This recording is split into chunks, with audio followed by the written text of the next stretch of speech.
بسم اللہ الرحمن الرحیم اللہم صلی علی سیدنا مولانا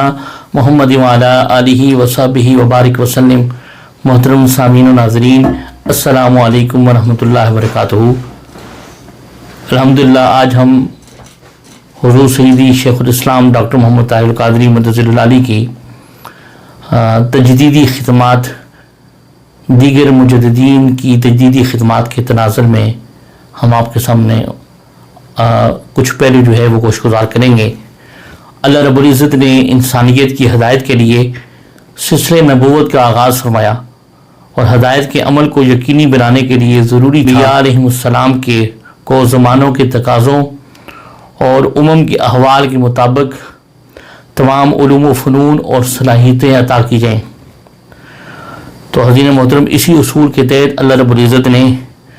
انبیاء علیہ السلام کو دعوت و تبلیغ اور ان کے زمانے کے جو مروجہ علوم و فنون میں مہارت عطا کرنے کے ساتھ ساتھ امت پر آنے والی مشکلات، آزمائشیں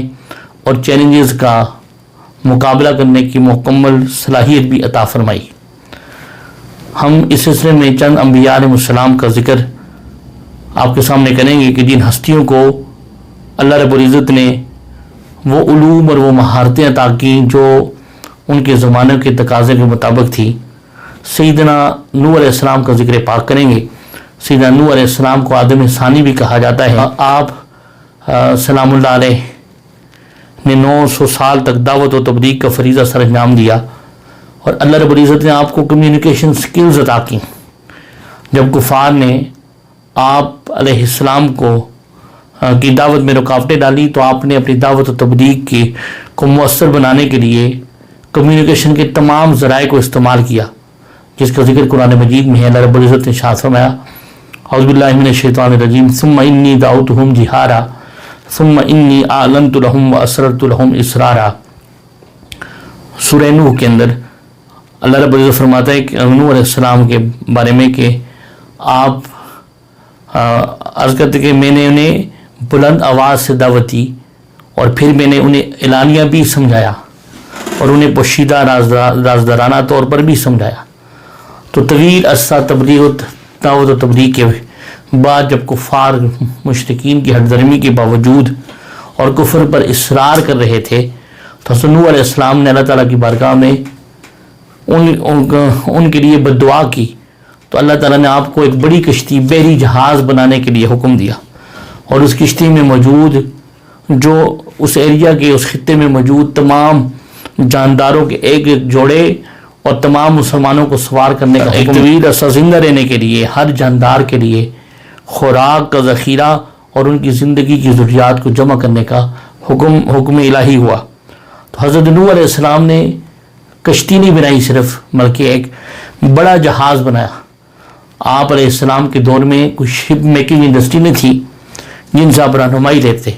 اس لیے ایک ایسا جہاز جو طویل عرصہ کے لیے تمام سہولیات کی فراہمی ممکن ہو، اس کو بنانے کے لیے 20 علوم و فنون کی مہارت چاہیے ہوتی ہے، ضرورت ہوتی ہے۔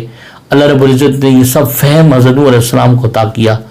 اور اس طرح آپ نے تمام جانداروں کو جمع کرنے کا جو علم الحیاتیات جس کو بایولوجی کہتے ہیں اور علم الحیوانات جس کو زوالوجی کہتے ہیں اس میں مہارت بھی عطا فرمائی۔ اور حضرین محترم، پھر اس کے بعد حضرت نوح علیہ السلام کو اللہ رب العزت نے کرائسس مینجمنٹ میں کمال کی صلاحیت عطا فرمائی کہ جب طوفان کے کوئی آثار بھی نہ تھے اور دعوت کوئی قبول بھی نہیں کر رہا تھا، اس وقت آپ نے اہل ایمان کی جماعت بھی بنائی اور جو ہے طوفان کی ابتدا سے قبل جو ہے جہاز کی تیاری بھی اور تمام امور کو بروکار بھی لایا۔ اور حضرین محترم، یہ اس زمانے کے جو علوم و فنون تھے حضرت نوح علیہ السلام کو عطا ہوئے۔ اس طرح حضرت یوسف علیہ السلام کو اللہ رب العزت نے وہ علوم و فنون عطا کیے کہ انسانی عقل دھگنے جاتی ہے کہ فلسطین کی نواح کے اندر کنعان بستی میں آپ پیدا ہوئے اور آپ نے جس سرزمین پر دعوت و تبلیغ کرنی تھی وہ اس زمانے کی جو ہے ڈیولپڈ سویلائزیشن تھی، تہذیب تھی، مصر کی تہذیب۔ اس ریاست کی تہذیب و تمدن سے آپ نے مقابلہ ہی نہیں کرنا تھا، بلکہ انٹرنیشنل لیول پر جو 7 سالہ قحط کا جو چیلنج درپیش تھا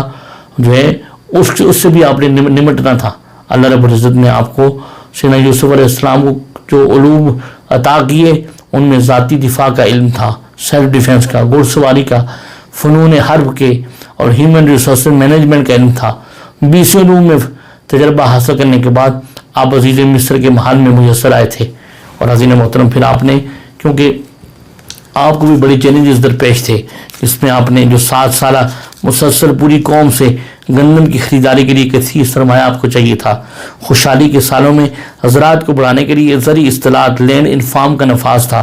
اور نئی قطع زمین پر کاشتکاری کے لیے نہری نظام کی تیاری تھی۔ یہ سب ان چیلنج سے نپٹنے کے لیے آپ اللہ رب العزت نے آپ کو اس زمانے کے علوم و فنون عطا کیے۔ اور اس کے بعد پھر عزیز محترم جو ہے جس طرح سیدنا نوح علیہ السلام کا ذکر کیا، سیدنا یوسف علیہ السلام کا، تو اللہ رب العزت نے سلسلہ نبوت کو اس کی معراج عطا کر کے مکمل کرنا تھا، اور اپنے محبوب نبی حضرت محمد مصطفیٰ صلی اللہ علیہ وآلہ وسلم کی تشریف آوری، کیونکہ آپ جو ہے لامحدود زمانے تک آپ کی نبوت اور آپ کی رسالت ہے، اور آپ کی ختم نبوت کا تقاضا یہ ہے کہ اس ہستی کو نہ صرف کائنات کے سارے علوم و فنون عطا کیے جائیں، بلکہ قیامت تک آنے والے جتنے بھی فتنے ہیں، چیلنجز ہیں، ان سے آگاہ کر کے ان سے مقابلہ کرنے کی صلاحیت اور علم بھی عطا کیا جائے۔ تو اللہ رب العزت نے آقا علیہ السلام کے سر اقدس پر تاج ختم نبوت بھی سجایا، اور فرمایا ما کان محمد ابا احد من رجالکم ولکن رسول اللہ وخاتم النبیین، یہ کہہ کر ختم نبوت کا تاج بھی عطا کیا۔ اور پھر اس کے بعد کیونکہ آپ کے بعد قیامت تک کسی نبی نے نہیں آنا، کسی رسول نے نہیں آنا، کسی الوہی کتاب نے نہیں آنا، کسی وحی نے نہیں آنا، تو اللہ رب العزت نے آقا علیہ السلام کی وسعت علمی کا ذکر کرتے ہوئے فرمایا وَأَنزَلَ اللَّهُ عَلَيْكَ الْكِتَابَ وَالْحِكْمَةَ وَعَلَّمَكَ مَا لَمْ تَكُنْ تَعْلَمْ وَكَانَ فَضْلُ اللَّهِ عَلَيْكَ عَظِيمًا، اور اللہ نے آپ پر کتاب اور حکمت نازل فرمائی، اور اس نے آپ کو وہ سب علم عطا کیا جو آپ نہیں جانتے تھے۔ اس پر آپ پر اللہ کا بہت بڑا فضل ہے۔ اس آیت کریمہ میں اللہ رب العزت نے آقا علیہ السلام کو عطا کیے جانے والے 3 علوم کا ذکر کیا، قرآن مجید، حکمت اور ہر وہ علم جو آپ صلی اللہ علیہ وسلم کے لیے ضروری تھا۔ قرآن مجید میں ہر خوشک و تر کا علم اللہ رب العزت نے رکھا ہے، لیکن یہ آقا علیہ السلام کے جو علوم عطا کیے ان میں سے قرآن مجید ایک علم، ان علوم میں سے ایک علم ہے، اور حکمت ایک ایسے نور و صلاحیت کا نام ہے جس کے ذریعے ہر چیلنج کا حل قرآن مجید سے تلاش کیا جاتا ہے۔ اور حضرت محترم اللہ رب العزت نے آقا علیہ السلام کی جو فرائض نبوت بیان کرتے ہوئے ارشاد فرمایا کما ارسلنا فیکم رسولا منکم یتلو علیکم آیاتنا ویزکیکم ویعلمکم الکتاب والحکمہ ویعلمکم ما لم تکونوا تعلمون، کہ ہم نے تمہارے اندر تمہیں میں سے اپنا رسول بھیجا جو تم پر ہماری آیتیں تلاوت فرماتا ہے، اور تمہیں نفساً قلباً پاک صاف کرتا ہے، اور تمہیں کتاب کی حکمت، تمہیں کتاب کی تعلیم دیتا ہے، اور حکمت و دانائی سکھاتا ہے، اور تمہیں وہ اسرار معرفت و حقیقت سکھاتا ہے جو تم نہ جانتے تھے۔ تو آیت کریمہ کے آخری حصے میں آقا علیہ السلام کی امت کو مخاطب کرتے ہوئے ارشاد فرمایا کہ وہ تمام علوم جو قیامت تک تمہیں درکار ہوں گے، وہ علوم و فنون جو قیامت تک تمہیں جن کی ضرورت ہوگی، وہ میرا محبوب تمہیں سکھاتا ہے۔ آقا علیہ السلام نے اللہ رب العزت کے عطا کردہ علم و فہم سے مختصر ترین مدت میں کائنات کا سب سے بہترین معاشرہ تشکیل دیا، اور آپ نے اپنے دور کے نہ صرف ہر چیلنج کا مقابلہ کیا بلکہ آپ کے اسوہ حسنہ اور حیات اقدس کے ذریعے قیامت تک انسان کے لیے کامل نمونہ اور بہترین نمونہ بھی عطا فرمایا۔ آئیے اب مجددین کی ضرورت کیوں پیش آتی ہے؟ آقا علیہ السلام کی حیات ظاہری کے بعد اب قیامت تک کسی نبی نے نہیں آنا، اندرونی اور بیرونی دشمنوں کی طرف سے نت نئے فتنے بپا ہوتے، اور اللہ رب العزت نے آقا علیہ السلام کی امت میں مجددین کے ذریعے تجدید کا سلسلہ جاری و ساری فرما دیا، جس کے بارے میں آقا علیہ السلام کا ارشاد مبارک ہے، فرمایا ان اللہ یبعث لہذہ الامۃ علی رأس کل 100 سنۃ من یجدد لہا دینہا،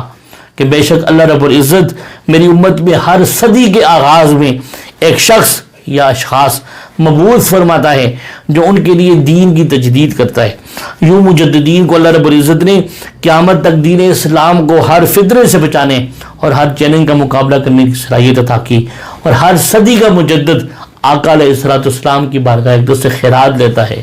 اور جو ہے اس خیرات کو پھر امت میں تقسیم کرتا ہے، جس کا تذکرہ اللہ رب العزت نے قرآن مجید میں ارشاد فرمایا وَيُعَلِّمُكُم مَّا لَمْ تَكُونُوا تَعْلَمُونَ، اور تمہیں وہ اسرار و معرفت سکھاتا ہے جو تم نہ جانتے تھے۔ اور حاضرین محترم، مجدد قرآن مجید آقا علیہ السلام کی سیرت طیبہ اور آپ صلی اللہ علیہ وآلہ وسلم کی بارگاہ سے ملنے والے ظاہری اور باطنی علوم کے ذریعے اپنے دور میں آنے والے ہر فتنے کا خاتمہ کرتا ہے۔ اسلام کو درپیش ہر چیلنج کا مقابلہ کرنا پڑتا ہے۔ اور آئیے اب پہلی صدی کے پہلی صدی ہجری کے مجدد ان کے بارے میں کچھ باتیں کو گزار کر دیں۔ پہلی صدی کی ہجری کے جو مجدد ائمہ و محدثین کے نزدیک ہیں وہ حضرت عمر بن عبدالعزیز رضی اللہ تعالیٰ عنہ ہیں۔ آپ ان کے دور کا جائزہ لیا جائے تو اس دور میں جب حجاج بن یوسف ثقفی کے ظلم سے دنیا درز اٹھتی تھی، اور آپ اس دور میں جو ہے حکمرانی ملوکیت کی بدترین حدوں تک پہنچ چکی تھی۔ بیت المال کو حکمران ذاتی جاگیر کے طور پر استعمال کرتے تھے۔ جب اہل بیت اطہار کی عزت و ناموس پر حملے ہو رہے تھے تو آپ نے ان خرافات کا، ان فتنوں کا قلع کما کیا، اور آپ پہلی صدی ہجری کے آخر پر تخت نشین ہوئے تو آپ نے جو تجدیدی خدمات سر انجام دی ان میں چند ایک آپ کے سامنے بیان کریں۔ حکمران خاندان کی طرف سے لوٹے گئے مال و اسباب اور ان کے حقداروں کو واپس کرنا، اور ایوان اقتدار میں کرپشن کا خاتمہ کرنا، اہل بیت اطہار پر سب و شتم کا خاتمہ اور ان کی عزت و ناموس کا دفاع کرنا، اسلام کی ترویج و اشاعت خصوصاً علم حدیث کی تدوین کا حکومتی سطح پر اہتمام کرنا، سیاسی نظام میں اصلاحات لانا، معاشرے کی اصلاح کرنا، اور اس کے علاوہ سیاسی نظام میں اصلاحات کے ساتھ ساتھ اسلامی ریاست میں ذمیوں کے حقوق کے تحفظ کا اہتمام کرنا، اور معاشرے میں رائج بدعات اور خرافات کا خاتمہ کرنا۔ اور حاضرین محترم، 5ویں صدی ہجری کے جو مجدد تھے وہ امام غزالی رحمۃ اللہ علیہ، آپ جب تشریف لائے تو اس دور میں جو فتنے تھے کہ فلسفہ بڑے اپنے عروج پر تھا، اور لوگ روشن خیالی کے نام پر دین کی ضرورت اور وجود باری تعالیٰ کے بھی منکر ہو گئے تھے۔ فلاسفہ مذہب اسلام کی جڑوں کو کھوکھلا کر رہے تھے۔ آپ کے دور میں دوسرا بڑا فتنہ جو تھا فرقہ باطنیہ کا تھا، ایسا فتنہ جس کے نے قرآن کے باطنی معنی کے نام پر دین کی منمانی تشریح و تعبیر کی، تشریح و توضیح کر دی، اور جاہل و گمراہ لوگوں کو مزید گمراہی کی دلدل میں جو ہے وہ دھکیلنا شروع کر دیا۔ آپ کے دور میں تیسرا بڑا فتنہ تکفیر کا تھا۔ آپ کے فروغ اسلام کے نام پر متعدد فرقے وجود میں آئے، اور ہر فرقہ اپنے مخالف گروہ کو تکفیر کرتا تھا، کسی کو مباح الدم کہتا تھا، کسی کو مستحق جہنم قرار دیتا تھا، اور پھر علماء و سلاطین کے بگاڑ پیدا ہو چکا تھا۔ اور آپ نے جو ہے علماء جو ہے دنیا میں بھی مفادات کی خاطر حکمرانوں کی تعریف و توصیف کرتے، اور اس کے علاوہ معاشرے میں تصوف اور اخلاق حسنہ کا بھی بگاڑ پیدا ہو چکا تھا۔ آپ نے ان تمام فتنوں کا بیک وقت مقابلہ کرنے کے لیے علم کی اس قدر وسعت عطا فرمائی کہ آپ نے مرکز الارا کتب تحریر کی، ان میں مقاصد الفلاسفہ ہے، تحافت الفلاسفہ ہے۔ اس کے علاوہ آپ نے اپنے دور میں پیدا ہونے والے تکفیری رجحان کے خاتمے کے لیے الاقتصاد فی الاعتقاد اور فیصل التفرقہ بین الاسلام و زندگی تحریر فرما کر اس طبقے کی اصلاح کی۔ اور پھر امام غزالی رحمۃ اللہ علیہ نے جواہر القرآن، کیمیاء سعادت، مکاشفت القلوب اور دیگر متعدد کتب کے ذریعے علماء، صوفیاء اور حکمران طبقے کی اصلاح حوال کا کردار ادا کیا۔ اور حاضرین محترم، پھر اس کے بعد جب فتنہ انکار حدیث نے دین کے بنیادی ماخذ سے رشتہ کمزور کرنا چاہا تو امام محمد بن ادریس شافی میدان میں اترے۔ جب فتنہ خوارج نے اسلام کی جڑیں جو ہیں وہ کھوکھلی کرنا چاہییں تو جو اس وقت جو ہے کبھی قاضی محمد بن طیب باقلانی اور کبھی اعلیٰ حضرت شاہ احمد رضا خان جو ہے جدوجہد کرتے دکھائی دیے۔ اور اللہ رب العزت اس امت میں حضور سیدنا غوث الاعظم شیخ عبد القادر جیلانی، خواجہ معین الدین چشتی اجمیری، خواجہ نظام الدین اولیاء جیسی ہستیاں پیدا فرماتا رہا کہ جب ظالم و جابر بادشاہ جو ہے کسی اسلامی اصول کی بے حرمتی اور پامالی کرتے، بادل افکار و نظریات کو اسلام ثابت کرنے کی کوشش کرتے، اللہ رب العزت نے اعلاء کلمت الحق کے لیے کبھی امام احمد بن حنبل رضی اللہ تعالیٰ عنہ کو اور کبھی مجدد الافسانی رحمۃ اللہ تعالیٰ علیہ کو پیدا فرمایا۔ جس دور میں ناصبیت اور رافضیت نے امن و سکون تباہ کیا، صحابہ کرام اور اہل بیت اطہار کی شان میں اقدس میں گستاخیاں حد سے بڑھنے لگی، تو پھر جو ہے کبھی امام ابو جعفر محمد بن جریر الطبری نے ان فتنوں کا خاتمہ کیا. تو حضرت محترم الغرض گزشتہ 1400 سال میں جس طور پہ جس طرح کا فتنہ آیا، اللہ رب العزت نے مجددین، شیوخ الاسلام اور مصلحین کو توفیق عطا فرمائی. انہوں نے فتنوں کا سد باب کیا، وہ چیلنجز کا مقابلہ کیا اور اسلام کو زندہ رکھنے کا فریضہ سر انجام دیا. اور اب آئیے آخر میں 15ویں صدی ہجری اور امت کا اجتماعی زوال کے حوالے سے کچھ باتیں آپ کے سامنے گزار کر دیں. خلفائے راشدین کے دور سے لے کر پہلی عالمی جنگ کے خاتمے تک اسلام بطور نظام نافذ العمل رہا اور مسلمان تیر برازموں پر حکومت کرتے رہے. اسلام کے سیاسی اقدار کو کبھی مسلمانوں کی باہمی چپکروشوں نے، کبھی صلیبیوں نے نقصان پہنچایا اور اسلام کو سب سے زیادہ نقصان منگولوں نے پہنچایا، جن میں لاکھوں مسلمان شہید ہوئے اور جس کے نتیجے میں خلافت عباسیہ کا زوال ہوا. مگر قلیل عرصہ میں سلطنت